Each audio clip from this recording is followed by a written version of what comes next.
Catholic perspective, visit EWTNnews.com. Take Two with Jerry and Debbie starts now.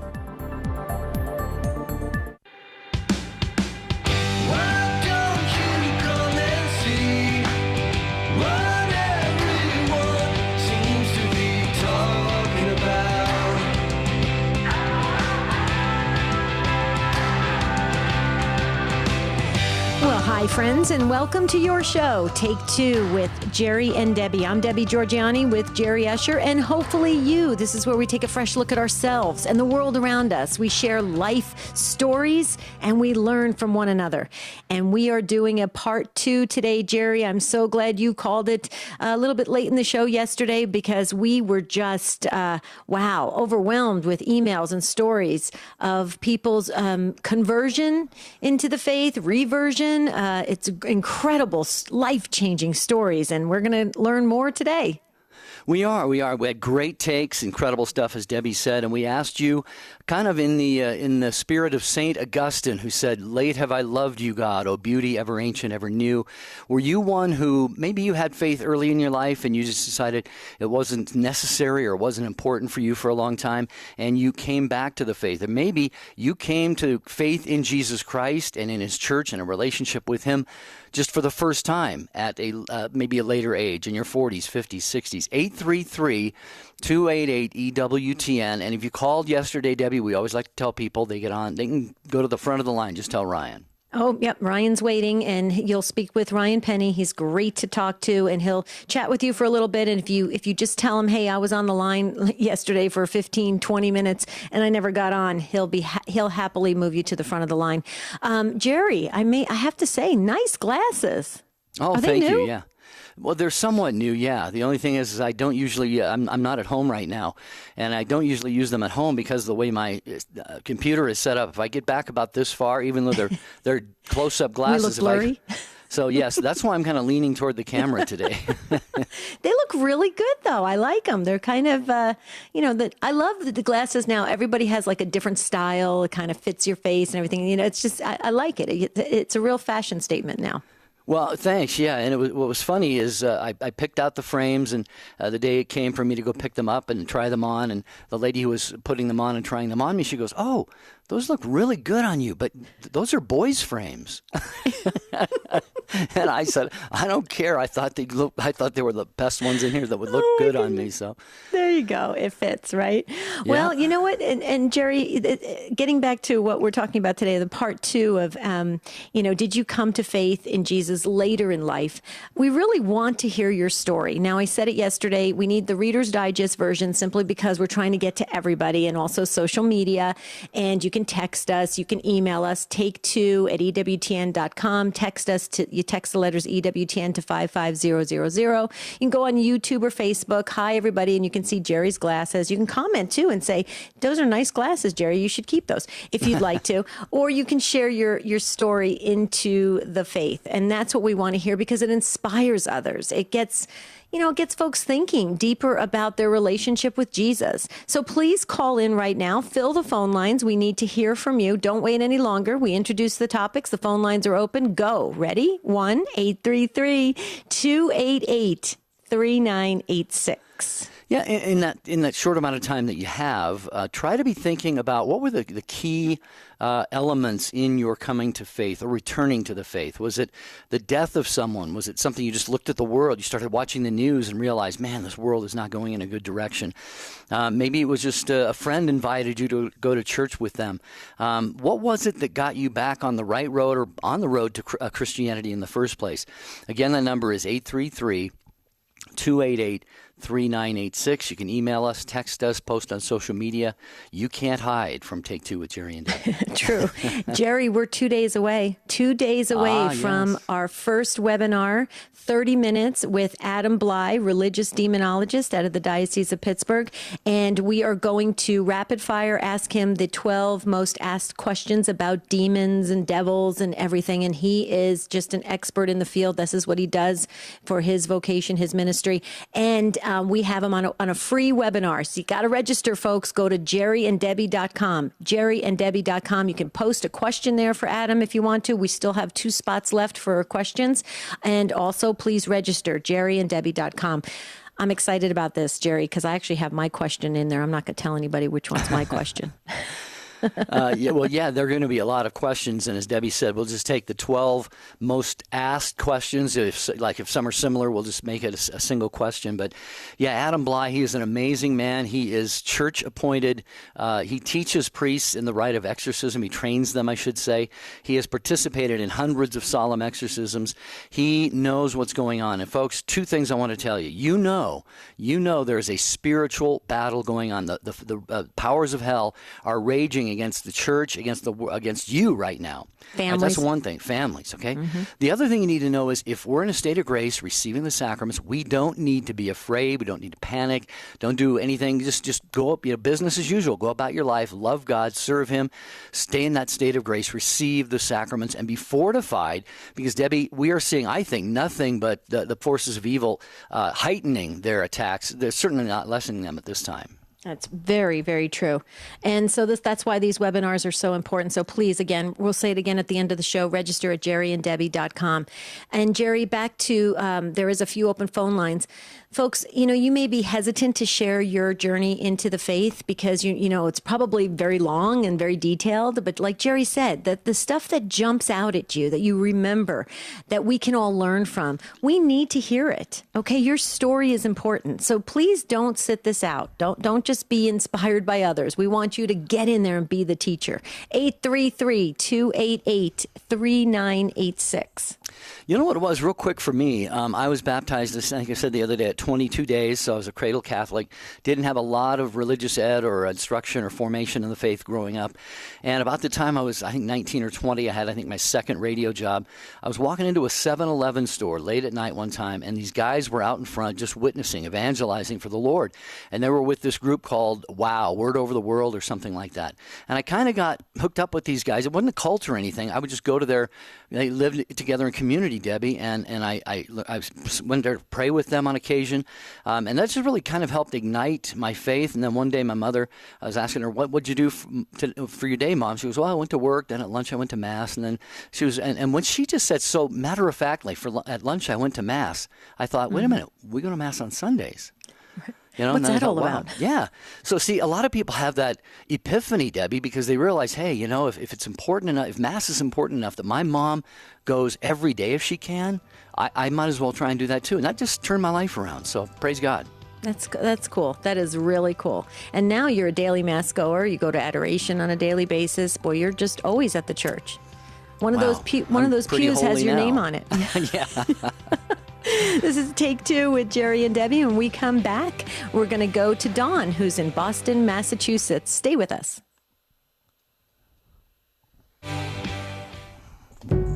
Third Millennium Media presents Debbie Georgianni. The world tells us not to be merciful, and we as Catholic Christians are called to take a step back and look at it in a different way. We must practice mercy, especially if we want to receive mercy. Debbie Georgianni, co-host of Take Two with Jerry and Debbie on EWTN Radio, wants to visit your parish retreat or conference. Invite Debbie Georgianni today online at thirdmillenniummedia.com.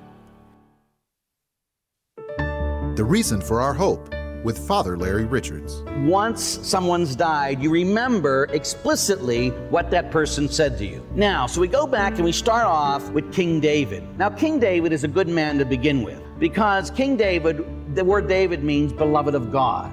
God says of David, he is a man after my own heart. But you all know David, right? He was a murderer. And yet God said he was a man after his own heart because David kept getting up and trying, repenting. We have the beautiful Psalms. God have mercy on me, coming from David, So he knew what it was to be a man. And so here's King David, and he takes his son Solomon. The last words of wisdom he gives him.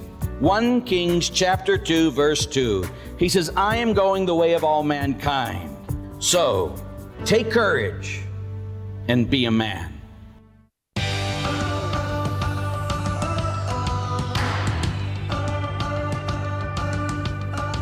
Thank you so much for being with us here on Take Two with Jerry and Debbie. I am Jerry Usher. She is Debbie Georgianni, and we have the show team with us, Rich Jesse, Jeff Burson, Ryan Penny screening calls today, I believe. He usually is. Sometimes he's not in there. And we are going to get to your calls in just a moment about your reversion to the faith or coming to faith for the first time in your life. What kind of precipitated that for you? We had a lot of great comments yesterday, and I know there are going to be a lot of them here today as well. And right before we get to your phone calls, I just want to mention one other little program offering on EWTN Radio. It's Mother Angelica Live Classics. If you were familiar at all with Mother during her time on radio and TV, and then even after that, then you know what a great gift she always was and remains to those of us who watch and listen to her. So catch Mother Angelica Live Classics. That's tonight at 8 Eastern Time on many of these EWTN stations. I cannot believe it. There's one open phone line. I know. Can you believe it? Okay, so if you feel that prompting in your spirit, okay, and it's just kind of nagging at you and you're thinking, I should tell my story, jump on that open phone line. Would you do that? 1-833-288-3986. Real simple to do. Okay, as promised, we're going to Dawn, and Dawn is in Boston, Massachusetts on the Station of the Cross. A first-time caller. You get that virtual bell. Hi, Dawn. Welcome. Hi, thank you, and thank you for your show. This is an inspiring topic. Definitely, yeah. So tell us your story. So I guess I was telling your screener. For me, it was a heart of gratitude. I remember really feeling very thankful. I had 4 children at the time, and they had received their sacraments, but we didn't go to Sunday Mass. And then at the same time, I feel like the lever God used at the time was a Protestant minister, Rick Warren. I was in Barnes and Nobles. His book was on the best-selling table, and I remember reading that. It was 40 days, and just get to your church and get back into your faith. Doesn't matter what. He didn't try to, he wasn't pushing anything. And so for me, it was my Catholic faith. I knew that without a question. And just from that, I remember my soul being flooded with, for an entire year, just joy and grace, and just learned so much about my faith and the Catholic Church, and just the great love that I had for it. And then, just a gift of piety, loving priest and the Pope. And that was in 2005, and Pope John Paul died. This happened during Lent, this awakening, I guess you would say. And I just remember joy, so just great joy. No, my family could do no wrong. They hadn't changed, but I just remember whatever God was doing in my soul, just nobody could do anything wrong, and just wanting to serve him and bring my family to him. And so, gratitude, I think, was the lever that he used. Wow. Well, everybody who's listening, let this be a lesson for you. If you just become grateful, then your family won't bother you ever again. Nothing they ever do will be a bother to you. No, actually, though, that's beautiful, though, because when you are grateful, then it does help you. I've got a frog in my throat here, Deb. Do you want to take it for a second? Yeah, real quickly. Dawn, just let me jump in here real fast. The fact that you experience the joy and the gratitude, I think allows the soul to just really soak in all of God's magnificence. Yeah. I really believe, there's a key there's a key to that. And when you tapped into that and you saw that in your own journey, and I think that is very important. I'm going to give it back to Jerry, but I just wanted to say thank you for mentioning that, Jerry. Well, no, I was just going to comment on gratitude. Every single thing we have is from God, including the family members who grate on us. And so if it's a great gift from God. People talk about an attitude of gratitude. But if you can have a grateful heart like you do, Dawn, then every day is going to bring joy. It's going to bring peace. It's going to bring new blessings. And you are going to be an increasing blessing to other people as well. Because when we're filled up with gratitude for all the good that we have, what are we going to do? It's going to spill over. And so I'll bet since this has happened to you, Dawn, you have been, I bet you've been a great blessing in a lot of people's lives. Yeah, well, it's been, like I said, since 2005. So, even there's a lot of suffering that, none of us escape it, but just knowing him, I think that was like the greatest gift for me, is the gift of knowing that God is who who he is, and that to me is the biggest blessing. So even in times of trouble and suffering, my family, that I just know he loves me, and so I think that is probably what people see. Mm-hmm. Mm-hmm. Well, he not only loves you, Dawn, he died for you, suffered and died, and he knows every hair on your head. So he knows you very intimately.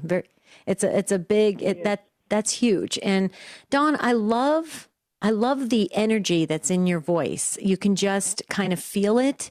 It's an excitement. It's you have that passion, you have that enthusiasm. It's alive. Your voice is very much alive, and it's alive in Christ. And I'm going to give you another thank you. Kudos to you, because I think I needed to hear your voice today. So thank you for sharing your story. Oh, thank you. And you know what, too? I think just from just falling in love with him in this way and knowing him, like our hearts were open. We had 4 children, and our hearts were open to natural family planning. And from that, we have our 5th beautiful son, and so I'm very thankful for that too. We always think, oh, we're doing this for God or whatever, but what a blessing that this child has been to us and to our family. And so God he can never be outdone. Yeah. Well, keep that attitude, Dawn. I know it's a grace, and if I had that attitude, I am pretty grateful, but I think I've got a ways to go after listening to you. So what I'm going to do is I'm going to pray, God, give me a deeper, deeper spirit of gratitude every passing day, because that's the kind of thing that can build up and grow as we go through our lives. So thank you, Dawn, so much for getting us started here on Take Two with Jerry and Debbie, talking about late have I loved you. Did you come to faith late in life? And late can be relative. It can be for you. You weren't raised a Christian, weren't raised a Catholic, but maybe whatever point in your life, God got a hold of you and you said yes to him. So we're going to go to Melanie next in Lafayette, Louisiana. Hello, Melanie. Thanks for calling Take Two with Jerry and Debbie. Hi, good morning. How are you? Doing pretty well. How about you? Great. Yeah, we're grateful, yeah. I was on hold yesterday and didn't get to call in and didn't get to get online. So I'm going to keep this brief because I know there are a lot of callers behind me. But I have a story I want to share about my Catholic faith and how it began and where it is. And I'll keep it brief. But there are so many times in my life that God has put his hands on me and saved me and grew me and taught me, and since I've become Catholic. My first Catholic experience was when I was 2 years old, maybe 3 years old, walking downtown, going shopping with my parents. My mother didn't have a very loving hand with me. She did with my siblings, but for some reason, not me. And a locust bit me on the finger, and I was crying, and this nun comes up, and she takes me by the hand, and she kisses me, because she can see my mother was being rough with me. Quit crying, stop that, whatever. And this nun comes up, and she kisses me, and she kisses my finger, and she soothes my boo-boo, and she says, it's going to be okay. You don't have to be afraid. And that's my earliest childhood memory. And I knew that one day I wanted to be like her, because there was something that moved me. I was raised Protestant. At the age of 18, when I left home, I knocked on the door of St. Genevieve Catholic Church on Surrey Street in Lafayette, Louisiana, met Father Calle and said, I want to be a nun. And he goes, well, you just can't be a nun, Melanie. And I'm like, I said, well, do you sell habits here? Huh? Do you sell habits here, Father? Oh, yeah, he's 93 or so years old. We're still in great touch, and he's a wonderful man.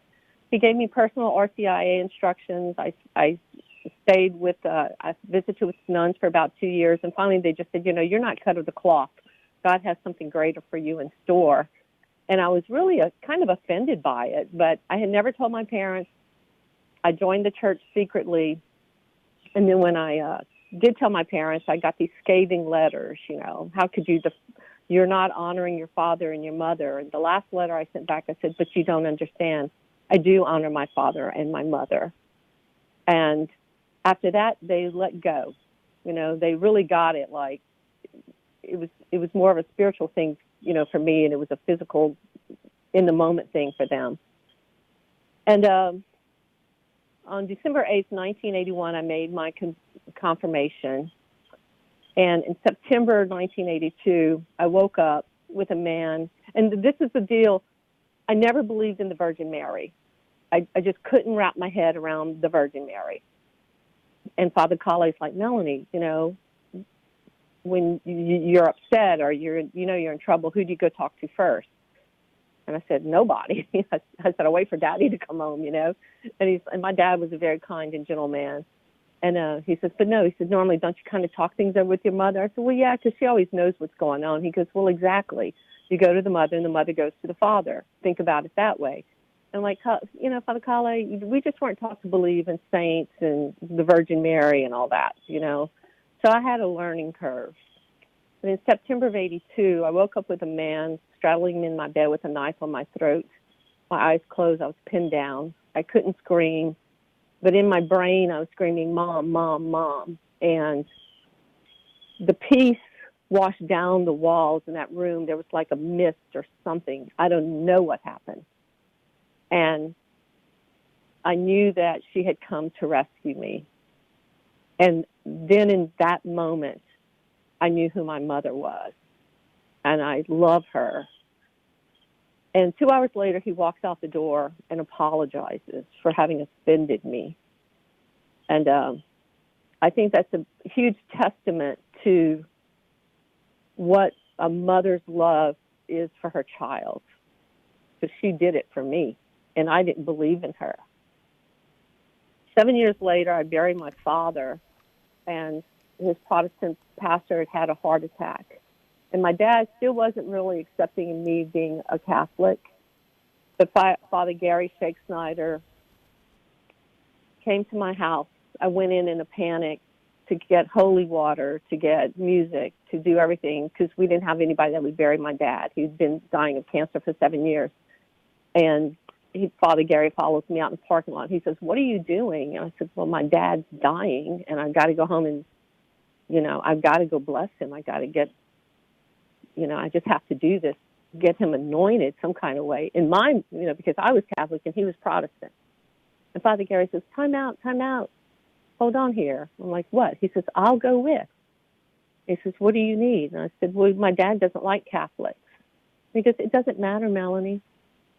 And Father Gary came to my house, and he anointed my father, and he asked for my father's Bible. My dad read his Bible faithfully. And he says, I'll find the passages. I'll know which ones he likes. I'll be able to determine. So Father Gary sat with my dad for about 2 hours and read from the King James Version Bible and anointed my father. And there was a lot of time, and my dad was pretty much in a coma at that point, but I could see tears roll down his cheeks. And Father Gary went to our hometown, 100 miles away, performed the Mass, performed the funeral services, came back, buried my father. And since then, I'm 58 years old now, and I've moved back to Lafayette. I lived out of state for a while, and I've gone back to St. Genevieve Church where it all began. But I want people to know that in your darkest of hours, you're never abandoned. And on the bright, sunny days, they just walk beside you and make it even brighter. Mm. And wow. I'm so thankful that I'm Catholic, because to me, that is home. And I just wanted to share that, you know, as a convert, since I converted, my sisters converted, my brothers converted, I have probably total family members that are now Catholic are probably about 30. And I think that's God's mighty hand at work through the loving graces of Jesus Christ and through the Blessed Mother. Yeah. And I just had to I had to share my story. Wow, Melanie, that's beautiful. And, look at the things you just mentioned. You were there with your father at his bedside, and Father Gary was there. And you mentioned all the other family members who are now Catholic. I would be willing to bet that God did the heavy lifting. You probably didn't take any, sledgehammers, hit him over the head and say, now you got to be Catholic too. I'll bet you just lived your life. I never did. Yeah, right. See, by your witness, and what happened here, Melody, is God from all eternity looked, because everything is eternal now to God. And he saw this point in history. He saw Melanie. He says, Melanie is the one that I'm going to use to do all kinds of great things, even to the point of bringing people to faith and salvation at this particular point in history. Debbie, I think this is fantastic. And I'm sure the blessings are not done yet for Melanie and her family. Absolutely. Absolutely. Yeah. I agree. It's just unfolding with God. God is a magnificent God. Melanie, your story is incredible, and you've been through so much. I have to tell you, as you were talking, I was just receiving text messages of our listeners, our Take Two family, literally sending me pictures of them crying because of your story. And you know what? Your story needs to be told. Melanie, thank you for sharing it with us today on Take Two with Jerry and Debbie. Please share your story at 833-288-3986.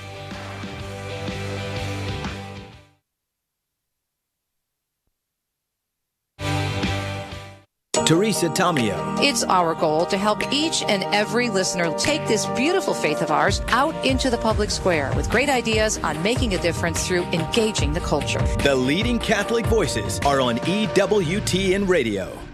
Hi, I'm Doug Keck, and this is an EWTN Bookmark Brief. I just had the pleasure of speaking with Jason M. Craig about his book, Leaving Boyhood Behind, Reclaiming Catholic Brotherhood.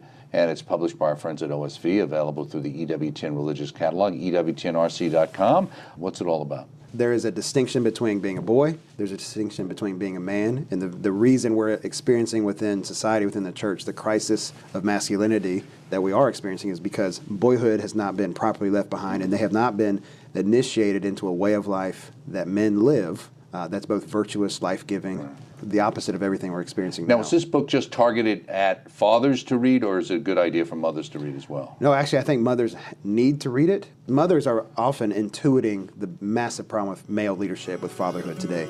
Jason M. Craig, author of Leaving Boyhood Behind. This book is available through the EWTN Religious Catalog. EWTNRC.com is the place to find it. This has been a Bookmark Brief. We thank you for stopping by.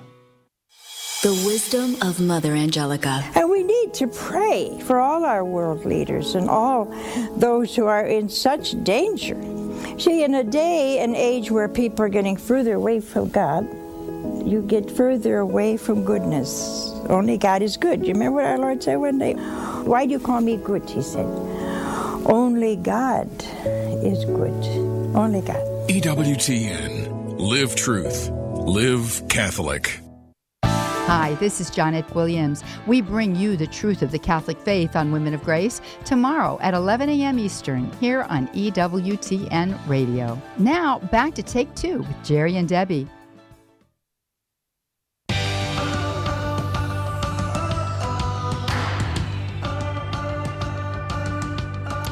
Good to have you with us on Take Two with Jerry and Debbie on EWTN Radio. I want to thank again Rich, Jeff, and Ryan, the show team. Thank you, affiliates, for carrying the program as well. Because, look, Debbie, we know this so well. The listeners drive the show. Who are listeners? They're people who listen to something being broadcast. So without the affiliates, you guys out there on the front lines, keeping your stations going strong and raising the funds and spending the late night hours and the early morning hours. Thank you for keeping Catholic radio going strong in your area, so we could have Take Two with Jerry and Debbie on right where you are. And if you're not, if you're not able to listen live on your local Catholic radio station, maybe make a friendly call to the station manager in your area and just suggest that, because it does help when you can listen live, so you can participate. Okay, we very much appreciate the affiliates that replay the show, but when it's listening live, there's a whole just wonderful dynamic that goes along with that. Mm-hmm. When you say, Jerry? Yeah, dynamic was the word I was going to use, in fact, yeah. So you hit that right on the head. Yeah, absolutely. And Jerry, may I just go back to Melanie's call real quickly? Melanie, thank you again so very much. When I couldn't think of the word, it wasn't actual pictures. People were sending me texts. They were called emojis or something. They're the symbol of somebody, where you can have a little face with somebody crying or having some kind of emotion. But I just want to go back to something that Melanie said real quickly when she was talking about how growing up, her mom was quite hard on her. And I just wanted to say that, oftentimes when people come into the church and there's kind of a stumbling block with God the Father or Mary or even the saints or, something of that nature, it sometimes can be linked to or traced to the childhood experience as well. And so I think it's always important to go back to that and see what kind of, fixed beliefs or beliefs you have about certain things because of the way you were raised. And then, like you say, Jerry, come at it from a different angle so that you can experience God in his magnificence. So I just wanted to say, Melanie, your story really helped a lot of folks today. The same we are looking forward to from those of you on hold. We will get to each and every one of you, God willing. 833-288-3986 if you'd like to join us as we talk about coming to or back to the faith at a little bit more of an advanced age than is sometimes traditional. We usually talk about cradle Catholics or coming to faith, being taught the faith when you're young and so forth. But maybe it happened a little bit later for you. We want to hear your take on that. And John is going to share his next in Houston, listening on Guadalupe Radio. John is a first-time caller to Take Two with Jerry and Debbie. Hi, John. Hi. So what's going on? Tell us your story about the faith. Yeah, we got you right here. Go ahead.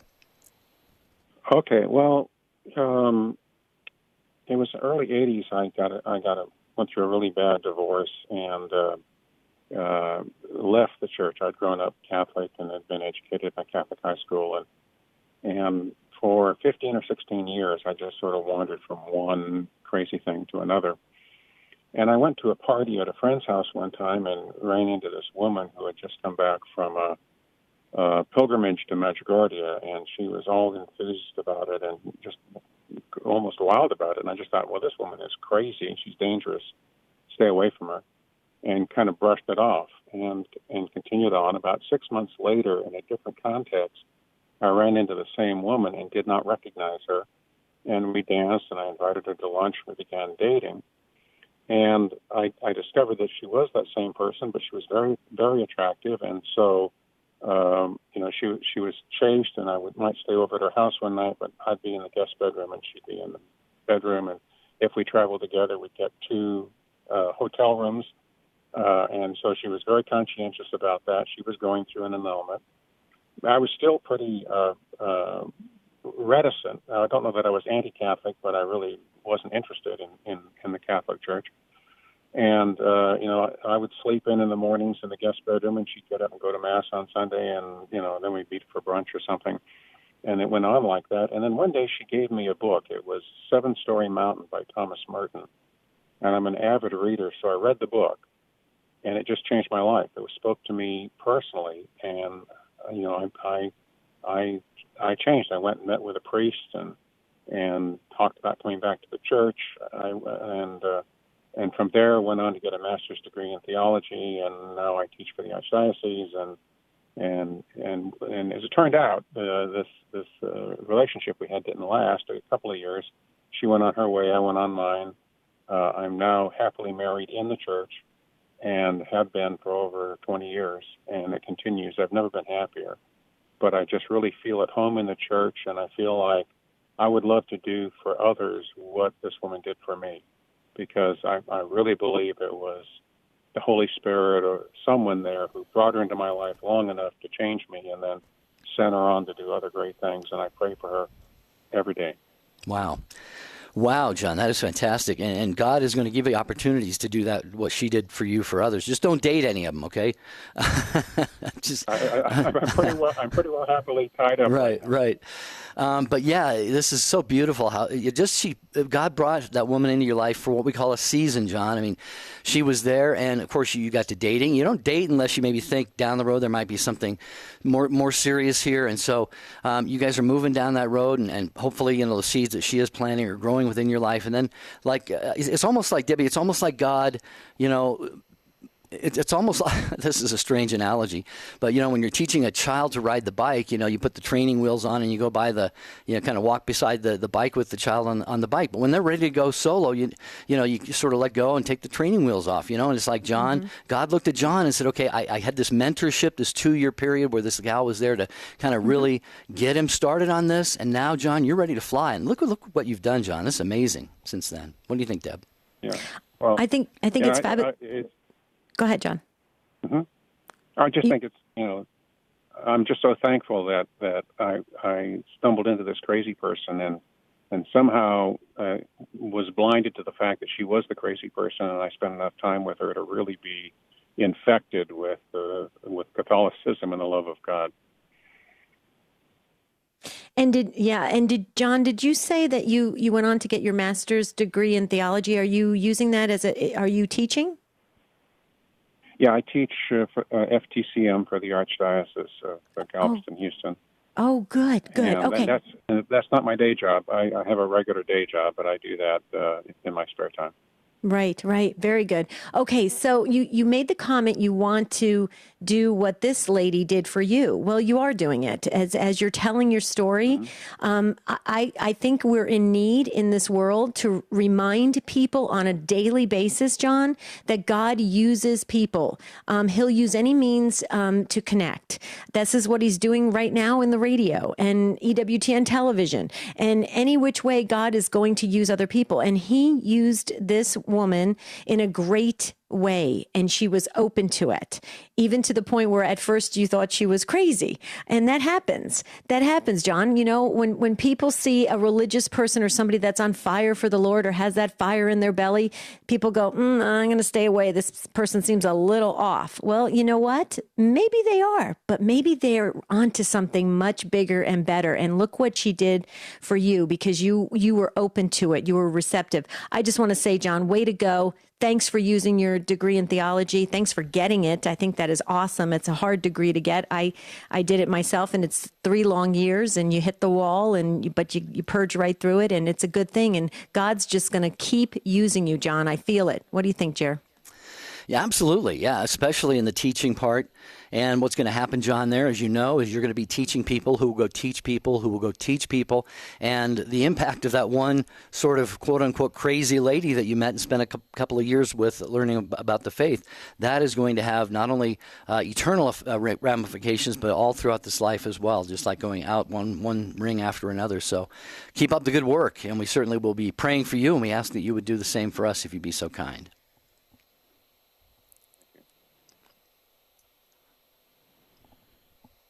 Okay. Thanks, John. I don't know. I think we heard his comment. I think he said, okay, thanks, John. Have a beautiful rest of your day in Houston, Texas. I love Houston. I was just there for the Angels and Demons. Yeah, right. Yeah, the Angels and Demons conference. It was just fabulous, just packed place. And everybody's so in love with God. It's incredible. It really, you talk about a great energy. There's a great energy there. It's good. It's Holy Spirit energy. It is. Okay. Great stuff going on down there, especially with Fullness of Truth. Okay, Anna is in San Antonio, speaking of Texas, listening to us on the EWTN app. A first-time caller. Anna, welcome to Take Two with Jerry and Debbie. Hello. Hello. Thank you for having me. Sure. Go right ahead. Okay, I'm from San Antonio, and I'm an artist. I have a master's at UT Austin, and I do exhibit. I was exhibiting a lot all over the museums and galleries, but my theme was actually the vices, human vices, all 7 of them, and I was glorified. I realized I was glorifying, and it came to a point where there was an exhibit. It was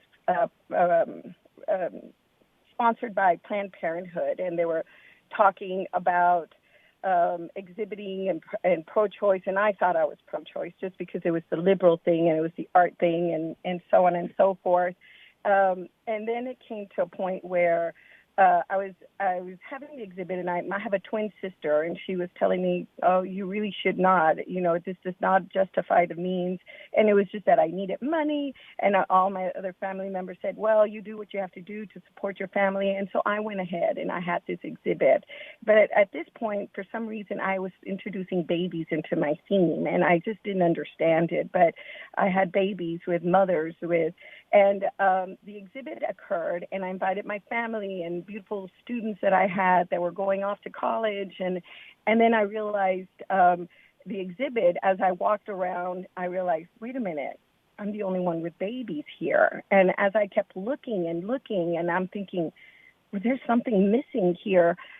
And then during the exhibit, they had a reenactment of the back alleys abortions, and everybody was like, "Yeah, we need to not have it. We need to make them, we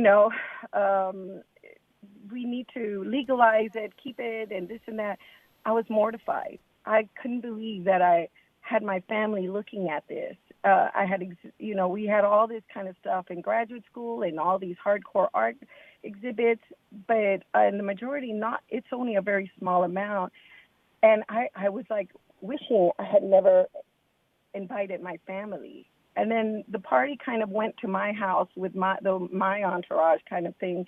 And everybody's just agreeing that it's a woman's choice. And I saw my twin sister. I figured she's the only one here that is actually pro-life. And I thought, well, we'll let her, handle it. And everybody was arguing and, giving their opinion. And then all of a sudden, as I'm serving wine to the guests, time just stood still. And where my twin sister was, I actually saw the Virgin of Guadalupe actually put her head down and spread her arms and say, "And who speaks for the children?" And it was as if everything stood still and the walls were going around me. And I realized, what have I done? What have I been doing all this time? That took me to go to the church and thought, you know what, if I didn't have my hands, I'm okay from here on, because what I need to be doing is I need to glorify. What goes up on the wall is to glorify God. And what have I been doing all this time? And I put the phone down. I put on my phone Father Joseph Mary's phone number from the church.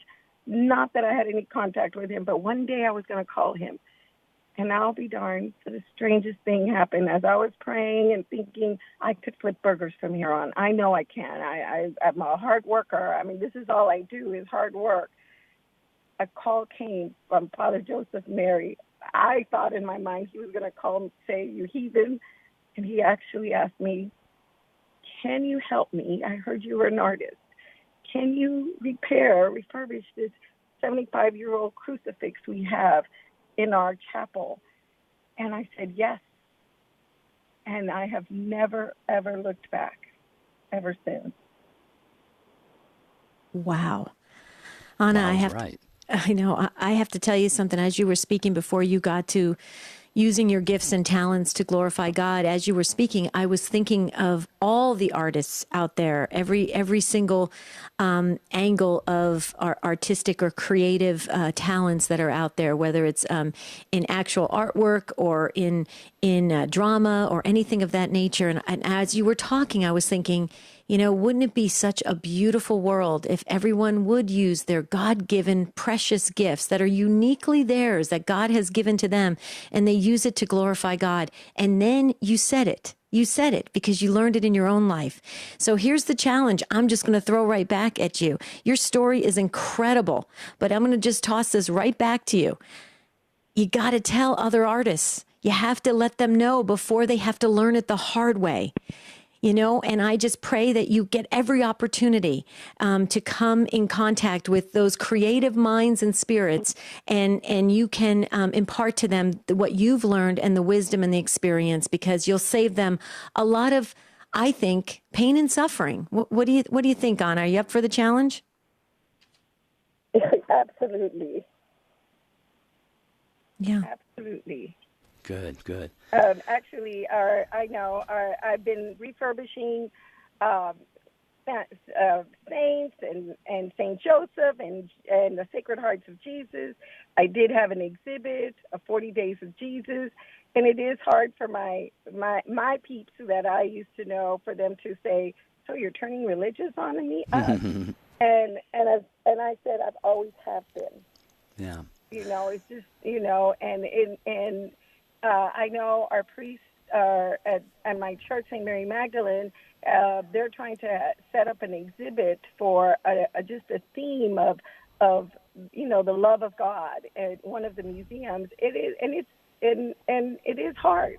It is difficult, and this time, but nothing. I think it will happen at the right time. The other lastly is, my name came up for an exhibit at the Smithsonian, and it was one of my couples of the vices, and they said, "Oh, definitely, it's going to go in, and everything because this one was because of the lifestyle. There were it was a couple, and I had to hold back and say, is this the name I want? It's already bad enough that I feel like when people Google me, I come out as in the exhibit of Planned Parenthood, and it's there. That's where it's going to be until I undo what I have done. Right. Does that make sense? Absolutely, Anna. And, I learned from a very holy priest just a number of months ago. I sort of, I think intellectually I knew this, but he said, and I think he attributed it to St. Therese, the little flower. He says, we all have made things bad, made things wrong along the way. We can't go back and fix them, but God can. And so he just said, just anything that you feel burdened about, you feel guilty about, you've confessed it, but it's still kind of lingering over you. He said, just to pray to God and say, God, whatever I have made wrong, I pray that you will make right. And he will do all of that for you. But also, you still have this incentive. You still can actively yourself make it right as well going forward from here. And I was going to ask you how these other peers of yours had reacted. You sort of have given us, I guess, a snapshot of that. But Anna and Debbie, Debbie, I see such great opportunities ahead for Anna, not only to spread the pro-life message and the message of the Catholic faith, but also to maybe plant those seeds in some of those people who are not quite at that place yet. Because we all have to get from that place to a place of faith. So Anna, you're going to be a great instrument in the hand of God. You already are. So right. Yeah. And I think using the past as a way to broaden your evangelization opportunities can really benefit you. I mean, you said that if people Google you, you're linked with this, okay? But see, that gives you an opportunity, a starting point to converse with them and say, look, now it's right out there. You can see it, okay? I was there. That was the place I was at. Now this is where I am now and what I have learned along the way. Because I also think that can help people, because sometimes they think all of us, we were somehow magically born with deep roots in our faith, just right at the moment we took our first breath. It doesn't always happen that way. We're on a journey. It's unfolding. We're evolving. So Anna, I think there's so many, by you telling this story, I feel it strongly. And I know Jerry does as well, because we're both, we can see each other on Skype, and we're both nodding our head going, yep, there's a lot more in store for you, Anna. Please keep us posted, because we'll be praying as your Take Two family. So if you could drop us an email every once in a while and just let us know what opportunities that God has presented in your path at take2@EWTN.com. Okay, Anna? All right. Thank you so much. Thank you for everything you all do. Oh, thank you. Thank you for what you're doing. And every one of you, the Take Two listening family, you're the ones who are making great things happen for God every day. And I want to mention one thing here too, Debbie, before we take our next call. EWTN Publishing has put out a new book by Paul Boddy, and it's a book about Pope Benedict XVI, Pope Emeritus Benedict. It's Benedict Up Close, the inside story of 8 dramatic years. Gives you a unique glimpse into the behind-the-scenes drama, and there was a lot of it during his pontificate. And the author Boddy draws from many conversations with Pope Benedict, as well as from his extensive interviews with members of the Pope's inner circle. And you can get that at EWTNRC.com. It's the inside story of 8 dramatic years, Benedict Up Close. And I just have to say this, it's coming to me and I don't know why, so I have to just think that it could be possibly the Holy Spirit. Anna, if you're still listening, you may want to try to reach out and get in touch with Abby Johnson. Get in touch with Abby Johnson. I don't know why. I see something there. She's the one with the book that was turned into the movie Unplanned. So Abby Johnson, I would definitely suggest that. Okay, we're moving along to, and we had a couple people drop. Diane, I'm sorry, and Grace, you're going to email us, but Angel, you're up, or not, Angel's not ready yet. Okay, yeah, go ahead, well, Jerry. there is a comment. This is a part 2 of this program. We didn't get to David's YouTube comment yesterday. So David said, I stopped practicing the faith for roughly 26 years, but the Spirit was after me to come back, and I came back with an open mind and heart. And did God ever so wow me with his truths? I've been going strong in the faith since that time, about 15 years now. I was on a pilgrimage and was embarrassed to say how long I was away, but a woman on the bus told me not to feel bad. She had been away 39 years before she returned. So, David, thank you for sharing us the story of your coming back home, really. Yeah. And you know what, folks? Try hard not to be ashamed or embarrassed, because that is a feeling that is not of God. Go with it and just understand that you're on a path, on a journey, and celebrate each step and understand that you're learning more about God and getting closer to God. So if you're in the right direction, if you're going in the right direction, getting closer to God, be excited about that. Wouldn't you say that, Jerry? If you get caught up in feeling ashamed or embarrassed, it's really going to hold you back.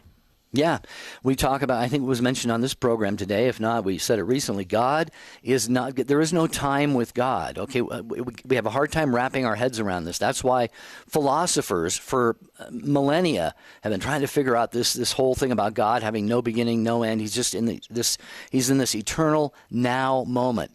But for us, so what that means is when we have things we've done wrong in the past, things we have, mistakes that we're carrying with us, we can just confess those to God. We're the only ones who have a past to look back to. God doesn't have that. He sees everything that we've done, but he forgives us. And he says, now move forward today. Begin again. Begin anew today and make things different. We have that opportunity every single day, Debbie. Jerry, as you said that, wow, that hit me. So I had like an aha moment. That was huge. Oh, thank cool. you. Yeah, thank you for sharing that. Okay, folks, I have to say it again because we're at the end of the show. Please go to jerryanddebbie.com and register for the free webinar that's Thursday night with Adam Bly. This is going to be very, very important. And it's the 12 most asked questions about demons and devils and what it means for us. And, I know one question I can share right now that's going to be asked, because it got asked by our listeners several times, is what about Ouija boards and stuff like that? And Adam's going to answer it. Did you ever do that when you were a kid, the Ouija board we did, thing? yeah. Actually, our mother bought us one for Christmas. So ignorant were we, but I've long since actually repented of that, because even though you do it innocently enough, these are things we ought to still take to confession and be cleansed of, just because there are possibly objective evil spirits attached to that. But yeah, Adam is going to talk about it. And Debbie, there's so many things. Dear moms and dads listening right now, the violent video games, the satanic things that our kids are getting into that fly around on YouTube. Adam is a religious demonologist, approved and trained by the church. He actually forms priests in the rite of exorcism. He's participated in many himself. He is not, Debbie, the beautiful thing about him, he's not sensationalistic, right? Oh, my goodness. He's very, very logical, very, doesn't huff and puff and say, hey, here's my message. He's very reserved. You'd watch this guy talk and you'd think, this guy helps out at exorcisms?